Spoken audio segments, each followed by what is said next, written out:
Okay, before we do anything, we're going to shut the power off to the boiler here. Now I'm just draining the boiler completely. I'm going to skip most of this process. Okay, the boiler is completely drained now. I'm just going to spray down the bolts with some PB Blaster. I've sprayed them down the last couple days, just giving them a quick spray. Now I'm just making sure that I can remove all the bolts, that they'll just at least turn, because if they snap off, I might decide not to do this project. So here I'm just making sure that they all turn just a little bit. Two of the bolts actually ended up just coming out very easily, so I took those two bolts out before removing the aquastat. Here I am undoing the bottom bolt on the bottom of the aquastat. Once that bolt is out, there's just a button on the back of this aquastat that you slide up, and then you can pull the aquastat out. Be careful of the probe when you pull it out.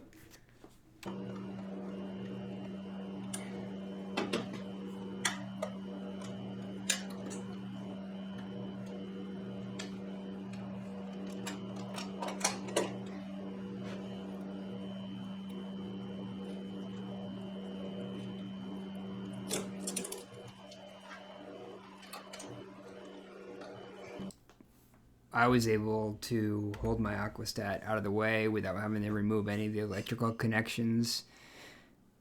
Now I'm just spraying everything with some PB Blaster.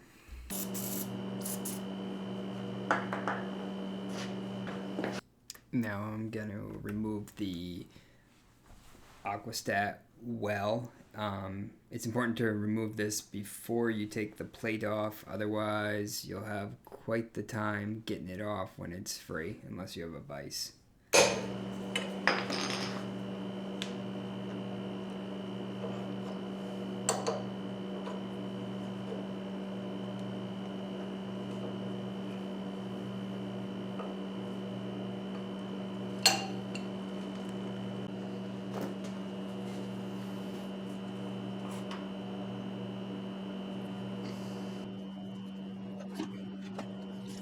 Now you'll notice I'm using a 1/4-inch drive socket, and I'm not applying much torque at all when I'm trying to remove these bolts, and I just end up going back and forth, tightening it and then loosening it, and then spraying some PB Blaster just to work these threads out. Most of them came out pretty easily. There was two, especially the bottom one, where I had to work it back and forth for a little while, but none of them ended up breaking. Just a lot of patience.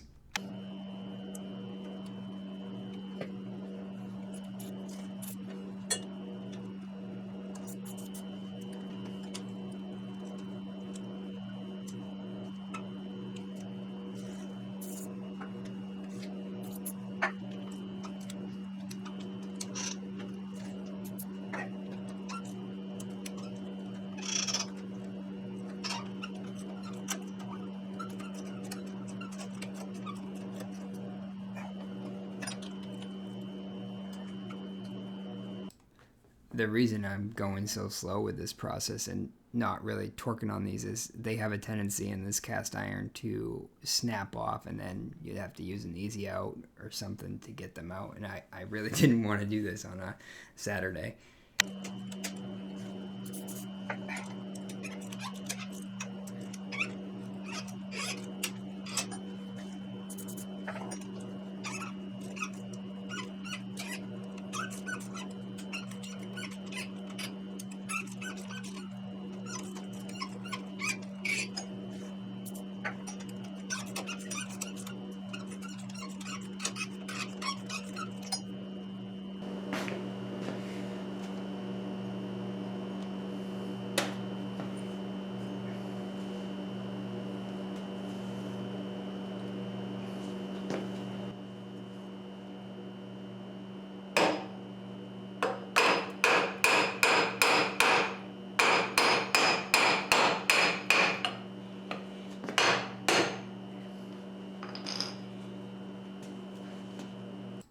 Okay, here comes the old coil out.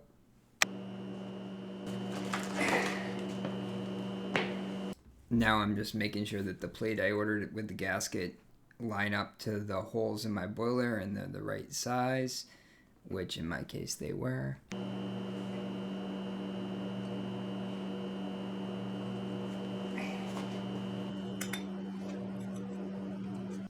To remove the old gasket, I ended up using a putty knife to get off as much as I could. It actually came off a lot easier than I was expecting it to. And then once I was done getting off what I could with the old putty knife, I switched to a gasket removal tool and just scraped off the rest of it down to bare cast iron. And then I used some like brake cleaner or some type of solvent just to remove any other old gasket or residue left behind, to make sure the surface was very clean before the new gasket goes on.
Here I am cleaning out the thread holes. There was some crud in there, and I'm just using a flathead screwdriver and just scooping out what I can.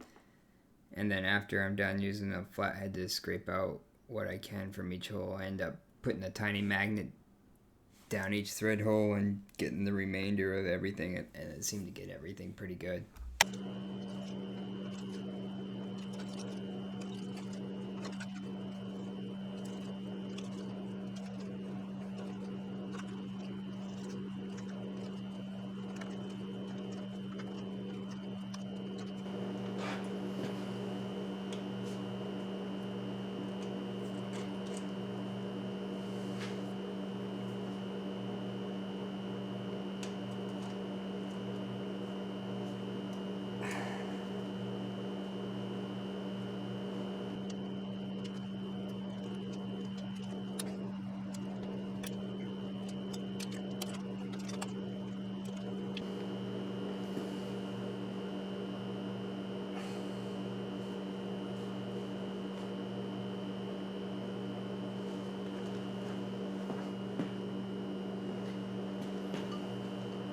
The kit I ordered came with stainless steel bolts, which is an upgrade, but I'm still going to apply some anti-seize to all the bolts here, just in case.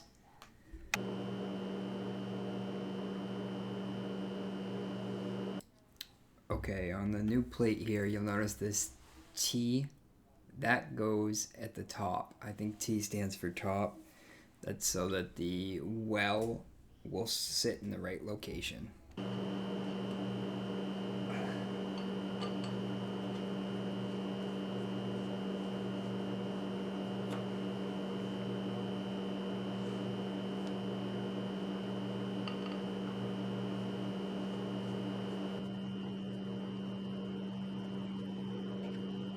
Alright, I'm just hand tightening all these bolts, and then I'll snug them up with this 1/4-inch ratchet. And then I will torque them down with a torque wrench.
I tightened everything up in a star pattern, kind of like you would lug nuts on a car tire, just going, opposite the last bolt you tightened.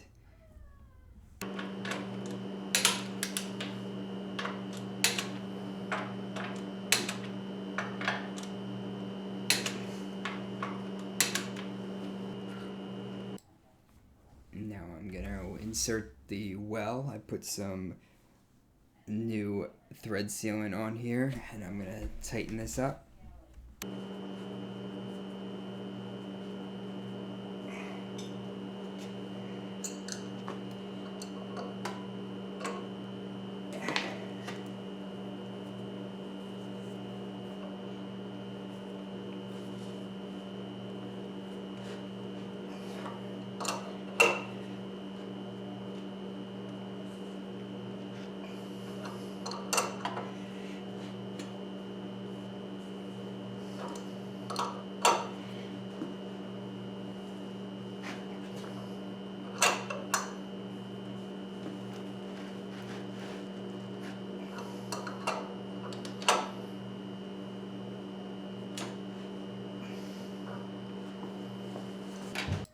Now the aquastat goes back in. First the probe goes in. Make sure this goes all the way in.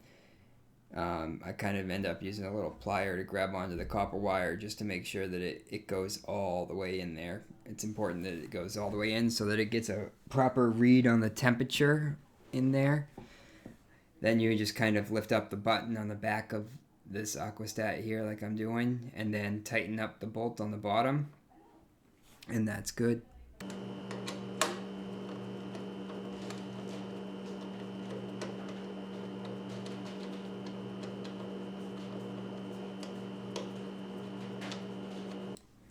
Once this aquastat's back in, we're pretty much back together. All we have to do is fill up the boiler and bleed the air out of the system, which you can look up how to do if you don't know how to do that. Here's a picture of the old coil. The reason I removed my coil was I removed the tankless water, and for a while I had just cut off the copper things, but since the boiler wasn't getting as hot as it used to, the gasket started to leak around it. So I ordered this new one. This is a picture of it after the boiler has been fired up. As you can see, there's no leak, so it's a successful project. Leave any questions you have below, and I'll try to answer them the best I can. Thanks for watching.